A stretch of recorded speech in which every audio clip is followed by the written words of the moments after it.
On va souvent voir du monde acheter des titres individuels, surtout dans les méga caps, dans les blue chips, dans les grosses compagnies plus connues, mais c'est rare qu'on va voir les gens investir dans des small caps, encore plus dans des nano caps, ça veut dire des capitalisations boursières d'en bas de 50 millions de dollars.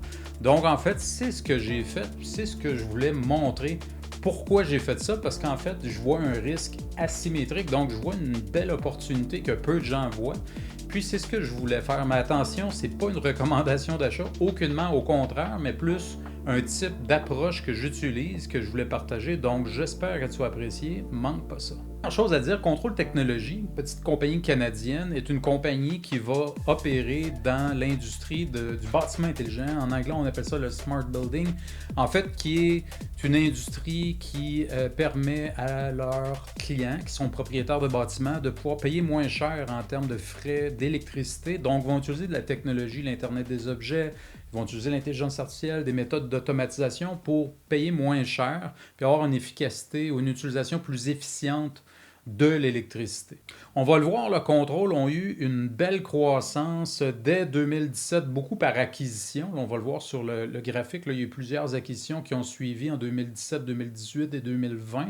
On peut le voir avec autant Ortec que Semzi en 2018, puis 2021 a suivi l'acquisition de Global. Il y a eu d'autres acquisitions entre-temps aussi de d'autres compagnie fille.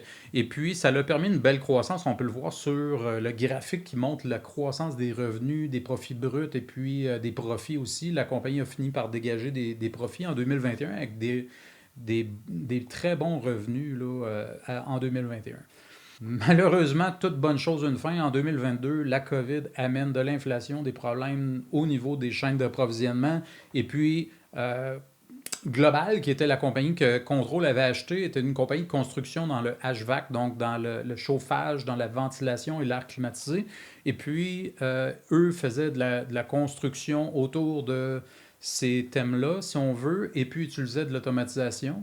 D'ailleurs, c'était une très bonne idée que Control les achète parce que ça leur permettait d'avoir toute une nouvelle clientèle à qui adresser leurs solutions technologiques. Malheureusement, eux ont été beaucoup impactés par l'inflation et les chaînes d'approvisionnement qui a rajouté beaucoup de délais dans tous leurs projets puis des dépassements de coûts incroyables. En fait, tellement que la compagnie a dégagé des grosses pertes. Puis malheureusement, Control a dû prendre la décision très difficile de mettre la compagnie fille soit globale en faillite en 2023. Donc, ça a été très difficile. On peut le voir sur le prix de l'action aussi, qui est passé de 5 à moins de 30 sous là, en l'espace de quelques mois seulement.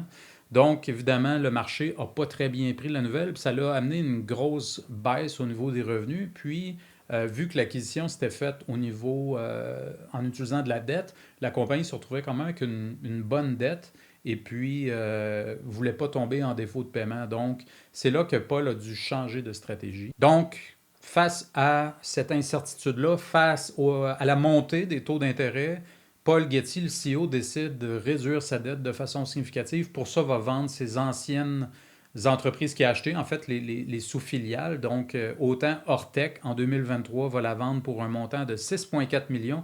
En 2024, va vendre Semzi pour un bon montant, 17,3 millions. Donc, au total, on parle de 24 millions de liquidités qui sont générées par les ventes, sur lesquelles on peut estimer un gain environ de 13,3 millions selon le press release de Cohener. Donc, c'est quand même très bon. Ils ont fait un profit de 55% en l'espace d'environ 7 ans sur ces entreprises-là. C'est ce que j'appelle un bon flip.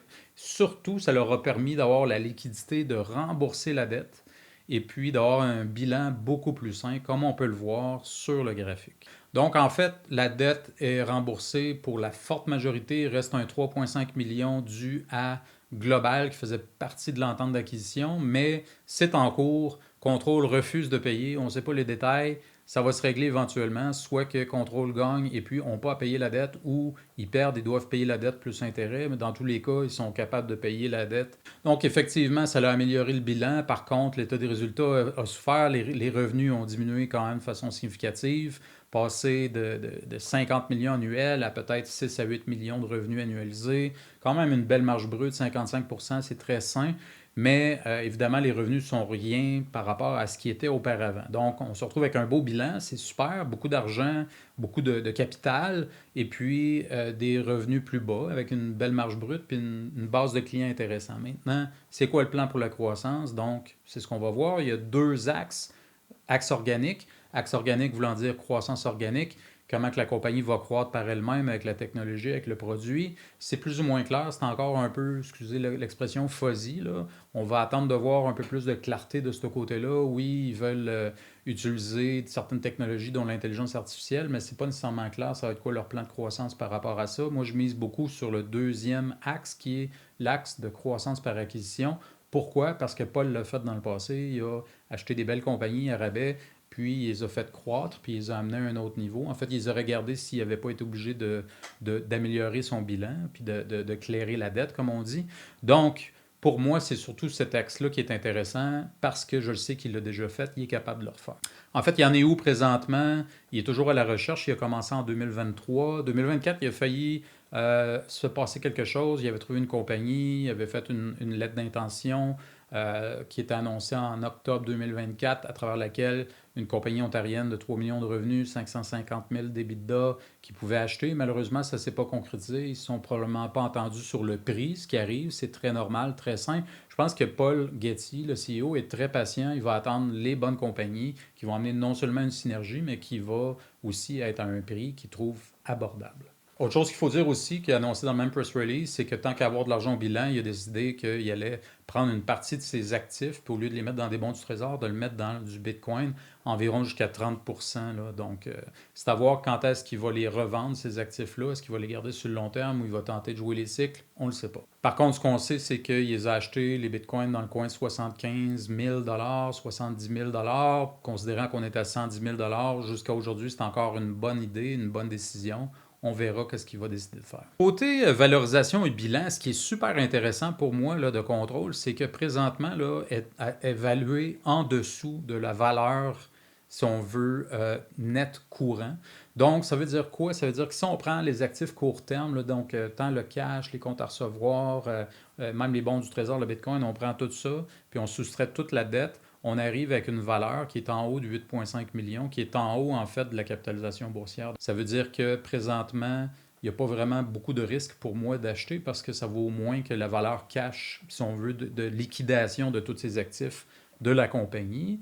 Puis, elle va discounter ou elle va soustraire et négliger 100% de tous les revenus. Habituellement, on va voir, selon le taux de croissance des revenus, un multiple qui va varier. Ça peut être une fois les revenus, deux fois, trois fois. Il y en a que ça va être beaucoup plus, il y en a que c'est démesuré.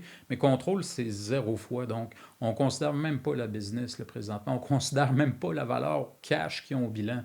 C'est ridiculement supprimé. C'est pour ça que j'ai décidé d'investir dans l'entreprise. Je vois un potentiel de croissance puis un risque vers le bas très faible. C'est qu'ils ont 400 buildings sous contrat avec différents clients. C'est ce qu'on appelle des revenus sticky, collants, qui risquent de rester. C'est beaucoup de revenus récurrents, de maintenance, etc. Donc, encore là, ça diminue le risque de mon côté.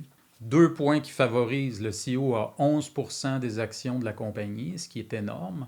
Donc, il y a un incitatif à faire grimper le prix pour sa propre retraite à lui. Évidemment, 11% de 57 millions d'actions, ça donne quand même pas loin de 6 millions d'actions. Vous pouvez imaginer s'il réussit à amener l'action à 1$ ou 2$ dans 5-10 ans, ben, ça va lui faire un beau petit coussin de 12-15 millions. Donc, il y a vraiment un bel incitatif.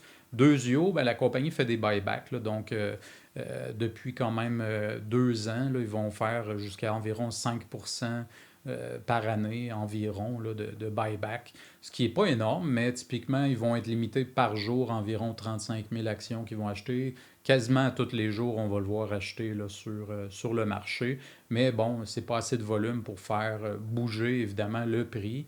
C'est environ un peu moins que la moitié des transactions de volume par jour. Si on regarde l'analyse technique, écoutez, je ne veux pas passer trop de temps, je ne veux pas faire une analyse trop détaillée, ça reste un nanocap, l'analyse technique à prendre avec un grain de sel. Premier graphe, c'est sur le long terme, on voit quand l'action est à 5$ en 2020-2021, puis elle a descendu suite à la vente de Global, en fait, de la mise en faillite de Global. Donc, on peut voir que l'action est descendue dans le coin de 20 sous, 25 sous, 30 sous pendant une longue période. Si on fait un zoom-in où on va voir en plus gros un peu le graphique, on peut voir qu'on a une structure falling wedge. Une structure falling wedge qui est une structure habituellement qui va annoncer un renversement plus souvent qu'autrement. Et puis, si on prend la base du wedge puis qu'on la projette sur la résistance, ça nous amène environ à un prix environ de 40-45 sous, ce qui est quand même pas loin de 3 fois la valeur d'aujourd'hui si jamais ça avait à se produire, ce qui est intéressant. L'autre chose, c'est qu'il y a une divergence RSI bullish sur le momentum RSI, ce qui, de son côté, annonce aussi habituellement un renversement, parce que ça dit que le momentum baissier est en train de perdre de la force, dans le fond. Donc, quand on a deux indicateurs qui disent la même chose, on appelle ça une confluence. Donc, j'aime ce que je vois sur un horizon weekly. Évidemment, ça peut prendre du temps. On va voir qu'est-ce qu'il y en est, puis il n'y a jamais rien de garanti en analyse technique. Ce qui est du contexte du marché lui-même, ben le segment, si on veut, du smart building a une croissance d'environ 10% annuelle, ce qu'on appelle un CAGR pour une croissance composée d'environ 10% annuelle. Ce qui fait quand même au bout de 7 ans que l'industrie double à chaque année, à chaque 7 ans, ce qui est quand même intéressant. Si Control réussit à aller chercher une part de marché, il pourrait croître, lui, de façon beaucoup plus importante, beaucoup plus élevée, surtout par acquisition. Puis là, il y a du capital pour le faire. Donc, ça va être intéressant à voir. Évidemment, tout investissement a un risque. C'est pareil avec Control. Évidemment, il y a une base d'actionnaires qui ont beaucoup de frustration, qui ont dû acheter à 5, 4, 3 $, 2 $, 1 $. Vous voyez l'action à 15 sous, évidemment, très amer. Beaucoup de monde très amer. C'est normal. Ceux qui ont gardé les actions pendant tout ce temps-là ont perdu, en tout cas sous forme papier, beaucoup de la valeur de leur investissement et c'est très normal aussi. Et puis, il faut dire aussi que le CEO communique moins quand même qu'il communiquait avant. Probablement, je pense que la débâcle de Global, ça a comme fait mal. Puis, j'ai l'impression qu'il y a moins de motivation un peu à communiquer aussi fréquemment qu'il pouvait le faire avant. Puis, il y a le fait que c'est principalement, en fait, uniquement des investisseurs particuliers qui sont dans le contrôle parce que le titre est trop illiquide, pas assez de volume pour que l'institutionnel embarque dans ce genre de titre-là. C'est très rare en bas de 100 millions de market cap et même plus. Ça prend du bon volume pour que l'institutionnel puisse embarquer sans altérer le prix. Donc, pour moi, c'est ça. Le Coiner, c'est intéressant. Il y a un margin of safety dans le fait que la valorisation est tellement faible par rapport à ce qu'elle vaut intrinsèquement selon ses fondamentales. Puis, il y a quand même un bel upside. Comme j'ai dit, Atrium l'évalue à 35 sous.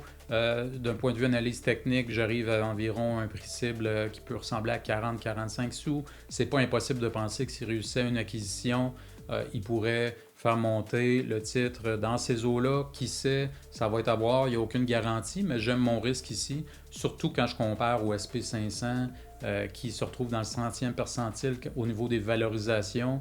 D'ailleurs, ceux qui n'ont pas vu la vidéo, restez, vous allez la voir, je vais la mettre à la fin de la vidéo pour voir à quel point le marché américain présentement est très cher. Donc, j'aime regarder des petites entreprises que personne ne regarde, qui sont très sous-évaluées.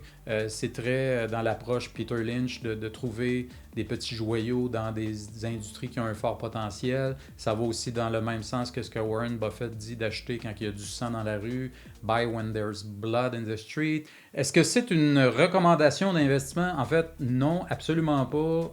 Je ne veux pas que vous investissiez dans Coiner Control. Le but, c'était de montrer une méthodologie et je voulais montrer ceux que ça intéresse, ce genre d'analyse-là. Vous pouvez vous inscrire au groupe Vision Macro Trading, qui est une communauté d'investisseurs plus actifs qui aiment les swing trades, qui aiment savoir quel secteur peut être en vogue.